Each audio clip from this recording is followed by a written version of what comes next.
میں نے سچائی کو کیسے قبول کیا، یہ عنوان ہے۔ اس پر تقریر کریں گے مکرم محمد اشرف جمبا صاحب۔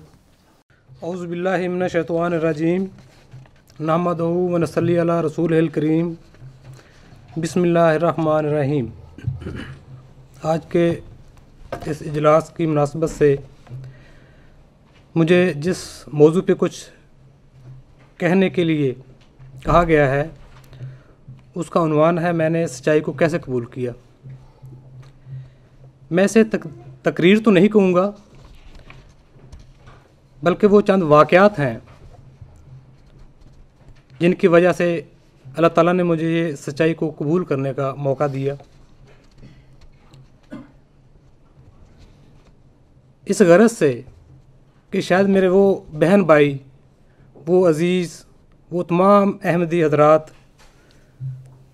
جن کے ایمان میں تھوڑی سی کمزوری ہوتی ہے، وہ سچائی کو قبول کرنے کے باوجود ان کے قدم تھوڑا ڈگمگاتے ہیں۔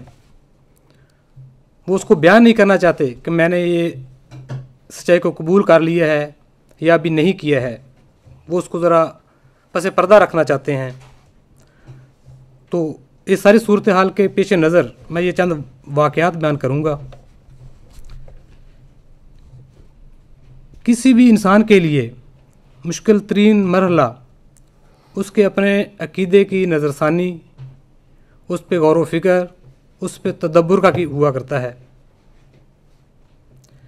اگر کوئی انسان اپنے عقیدے کی نظر ثانی کرتے ہوئے، اس پہ تدبر کرتے ہوئے، غور و فکر کرتے ہوئے کہیں یہ محسوس کرے کہ میرے عقیدے میں بدعات داخل ہو چکی ہیں، یا ان میں کچھ ایسی چیزیں یا کچھ ایسے بگاڑ پیدا ہو چکے ہیں جن کا دین اسلام سے یا قرآن و سنت سے کوئی تعلق نہیں ہے، اور وہ اسے سچائی کا غسل دینے میں کامیاب ہو جاتا ہے، تو میں سمجھتا ہوں وہ آج کے دور کا بہت ہی خوش قسمت اور بہت ہی خوش نصیب انسان ہے۔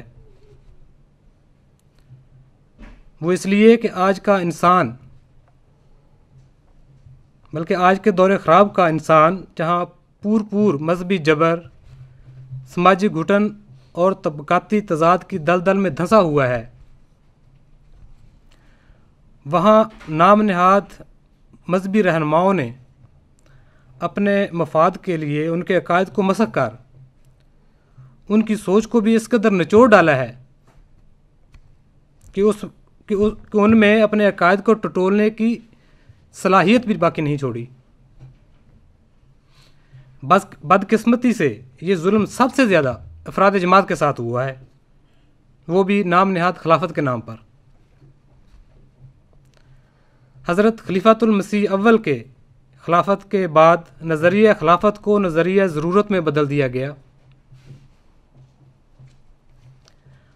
اور پھر اس پر خلافت علی منہاج نبوت کا غلاف چڑھا کر خلیفہ خدا بناتا ہے کا اس قدر واویلا کیا گیا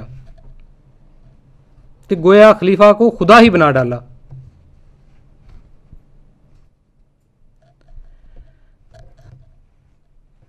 پھر جب دیکھا کہ افراد جماعت اب ہماری خلافت کی محبت کے مکمل اسیر ہو چکے ہیں، ہماری اطاعت میں آ چکے ہیں، اور اب ہمیں کوئی پوچھنے والا نہیں ہے، کوئی انگلی اٹھا کر ہم سے سوال کرنے والا نہیں ہے،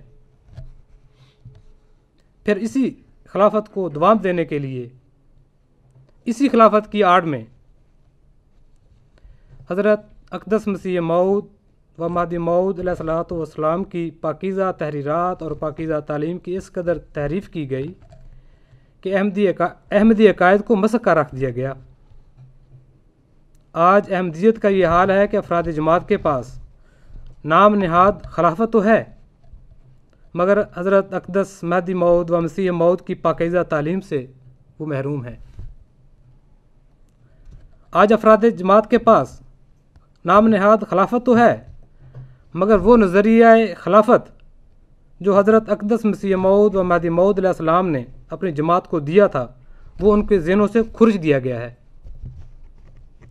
اس پہ مزید ظلم کہ خلافت کے نام پر ان کو اس قدر برین واش کڑک بنا دیا گیا کہ اگر کسی احمدی کو حضرت اقدس مسیح موعود و مہدی موعود علیہ السلام کی کوئی تحریر یا کوئی الہام پڑھنے کو دیا جائے تو وہ اسے پڑھنے کی بجائے حضوری ڈربے کی طرف بھاگتے ہیں۔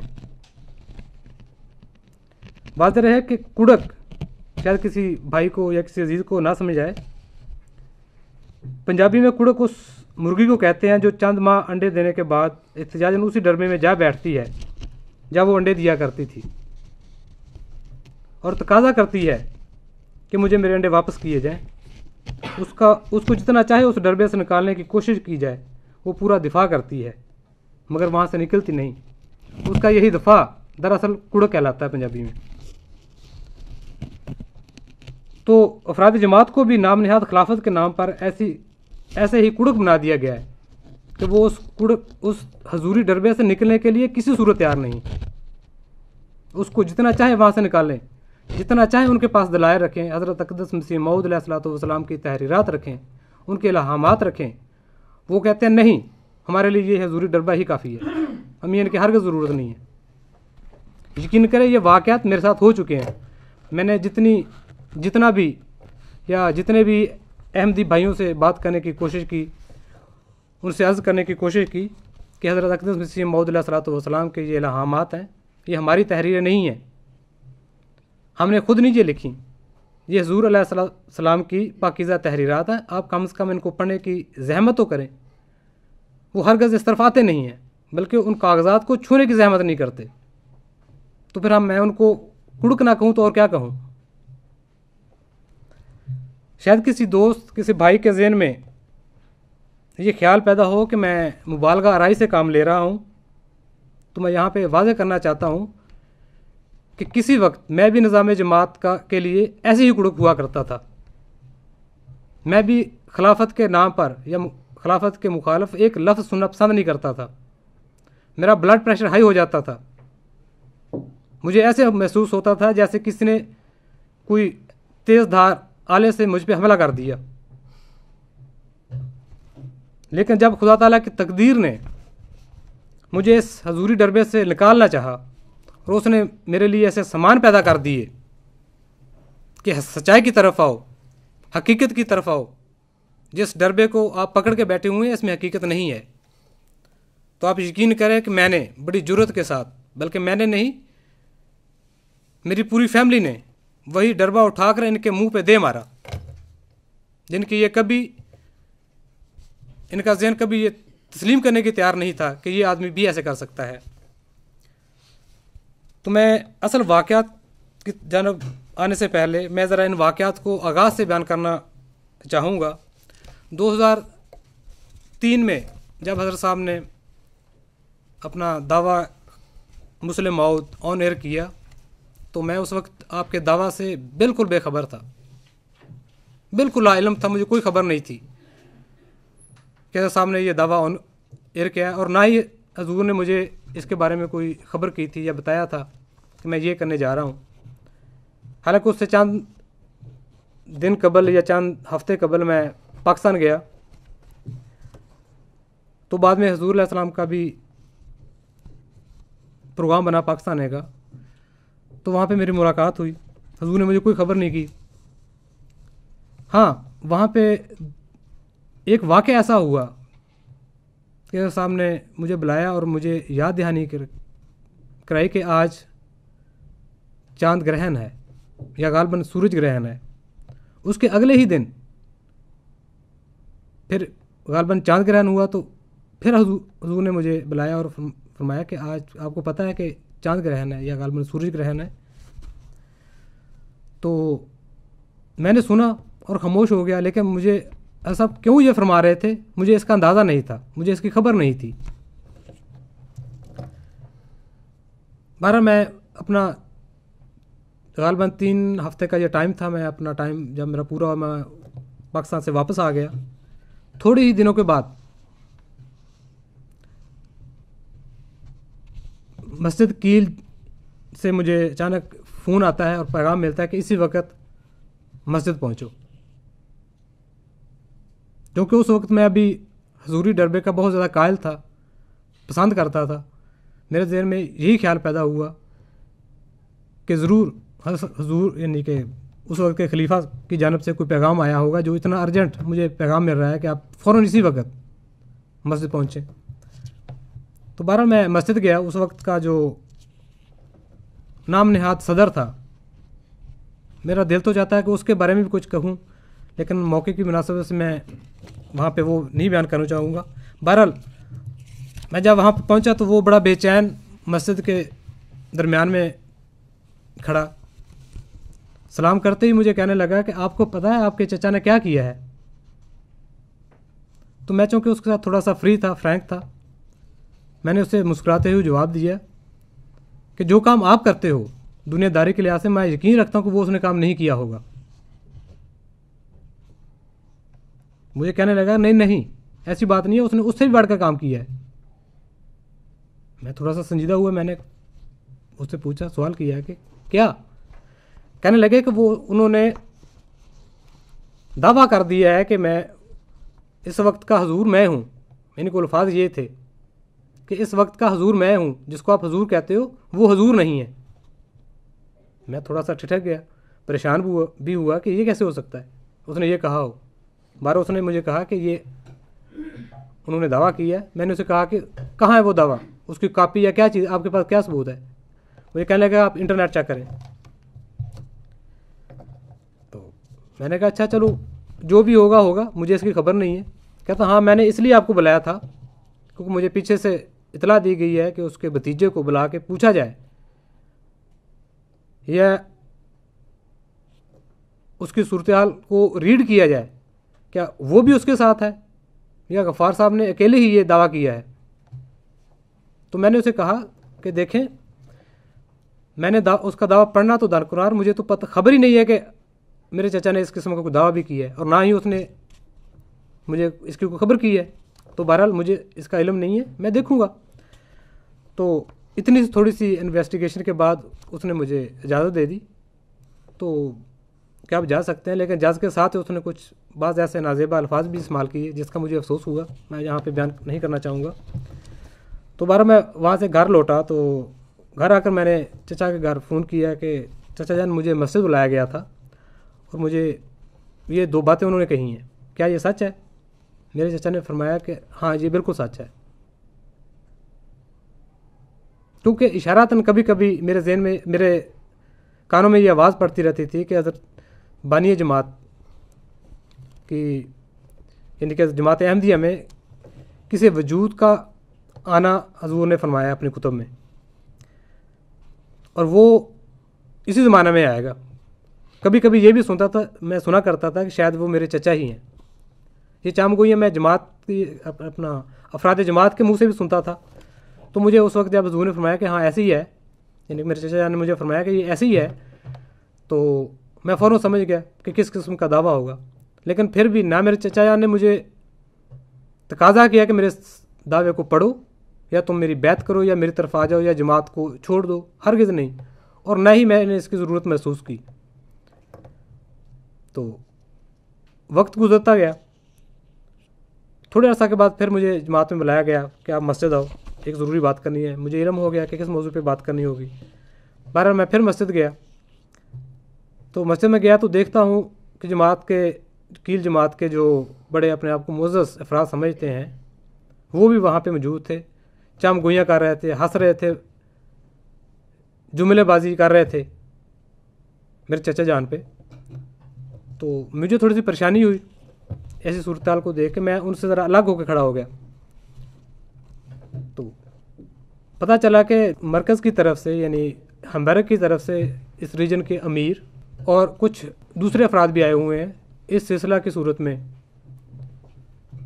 کہ تمام جماعت احمدیہ کیل کی انویسٹیگیشن کی جائے کہ وہ اس دعوی مسلم موت سے کس قدر یا کس حد تک متاثر ہوئے ہیں. تو سب دوست باری باری ایک دوسرے کو سب دوستوں کو باری باری اندر بلایا جا رہا تھا. جب میری باری مجھے بلایا گیا تو میں نے دیکھا سامنے ہمبرگ کے امیر جو کہ ٹیکسی ڈرائیور تھے اس وقت، مجھے اس وقت کا علم نہیں ہے، وہ بھی آئے ہوئے تھے.